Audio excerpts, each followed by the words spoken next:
अस्सलाम वालेकुम नाज़रीन, आज मैं आपको आम मशीन के ज़रिए तरपाई करना बताऊंगी कि आप तरपाई किस तरह कर सकती हैं। कि अगर आपको कहीं जाना पड़ गया है एकदम, तो आप सूट सिलाई करना चाह रही हैं और सूट सिलाई के बाद आप सिलाइयाँ लगा के नहीं पहनना चाह रही, तरपाई करना चाह रही हैं, तो बहुत आसान तरीके से आप तरपाई कर सकेंगी सिलाई मशीन के साथ। और उसका तरीका ये होगा कि आप इस तरह अपनी ये समझ लें कि आपका घेर है या बाजू है या दुपट्टा है, जो भी चीज़ है, आपने करना क्या है कि कच्चा कर लेना है पहले इसको।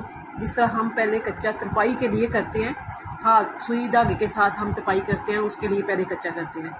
पहले हम मशीन के साथ कच्चा करेंगे, इसको कच्चा करने के बाद हम तरपाइयाँ करने के लिए इसको तैयार करेंगे। अब आपने करना क्या है कि इसको कच्चा करना है। कच्चा करने के लिए जाहिर बात है, ये आप इधर से फुल टांका करेंगी और वैसे आप इधर से आप नॉर्मल रखेंगी, ना नीचे से टाइट करेंगी ना ऊपर से टाइट करेंगी, और इसको फिर कच्चा करेंगी। कच्चा करने के लिए आप इस तरह आप कपड़े को जितना आपने तरपाई करने के लिए कपड़ा रखना है उतना रख के आप इस पर सीधी सीधी सिलाई लगा लेंगी इस तरह। और सिलाई लगाने के लिए आपने थोड़ा सा इधर इतना सा कपड़ा रखना है जितना ये मैंने रखा है। इसे ज़्यादा भी रख सकती हैं, लेकिन इतना तो आपने लाजमी रखना है, बिल्कुल किनारे पे सिलाई नहीं लगानी। ये बड़ा टांका है, देखें ये बड़ा टांका लग गया। अब आपने तरपाई किस तरह करनी है, अब ये ध्यान से आपने देखना है कि आपने करना क्या है। ये चीज़ जो है इसको आप ऐसे रखें, ये आपको सिलाई नज़र आ रही होगी। फिर आप देखेंगे कि इसको आपने इस तरह पकड़ा और ऐसे रखा, ऐसे रख के फिर आपने ऐसे सिलाई शुरू कर लेनी है। लेकिन ये मशीन के साथ आप इस वैसे आप मशीन चलाएंगी नहीं, इसको हाथ के साथ आप चलाएंगी। आपने इधर से जितना फुल बगिया हो सकता है उतना रख ले, जितना फुल टांका होगा वो फुल टांका रखते हुए आपने ऐसे हाथ के ज़रिए इसको ऐसे कर फेरते जाना है हैंडल को, इस तरह जिस तरह ये मैं फेर रही हूँ, इस तरह इस तरह फेरते जाएंगे। तो ये देखें इधर टांका कम लग रहा है। इसी तरह आप ये फुल आपने इसी तरह हाथ के साथ फेरते जाना है।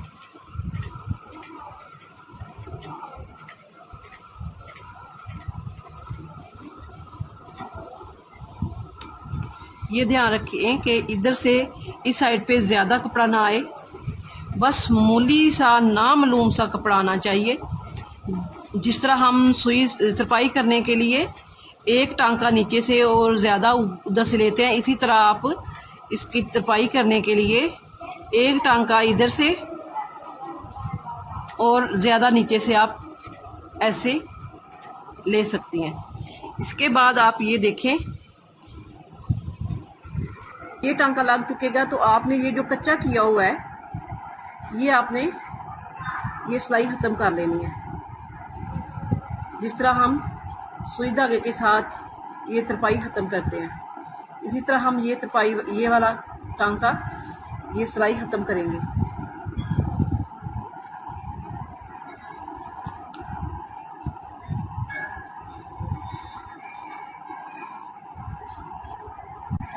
इधर आपको नज़र आ रही होगी जो सिलाई हमने बाद में लगाई थी तरपाई के तौर पे, और इधर से आप ये देखें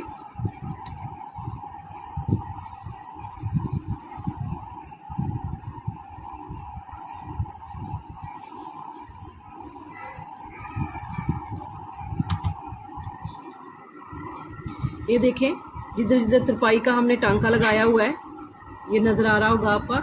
इधर आपका बिल्कुल सही सिलाई लगी होगी और इधर आपकी ये तरपाई का जिस तरह हम वक्फे वक्फे में टांका लगाते हैं, इसी तरह ये वक्फे वक्फे में आपको टांका नज़र आ रहा होगा।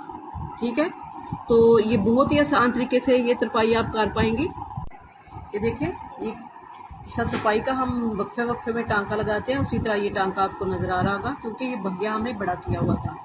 और इधर नीचे से जो सिलाई लगी है वो देखिए ये मजबूत होगी, ये खराब नहीं होगा। तो आप अपने कस्टमर को अगर सिलाई करके दे रहे हैं तो सेम इसी तरह ये तरीका अपनाएं। बहुत ही आसान तरीका है ये। लेकिन हाथ के साथ ही आप अगर आप बहुत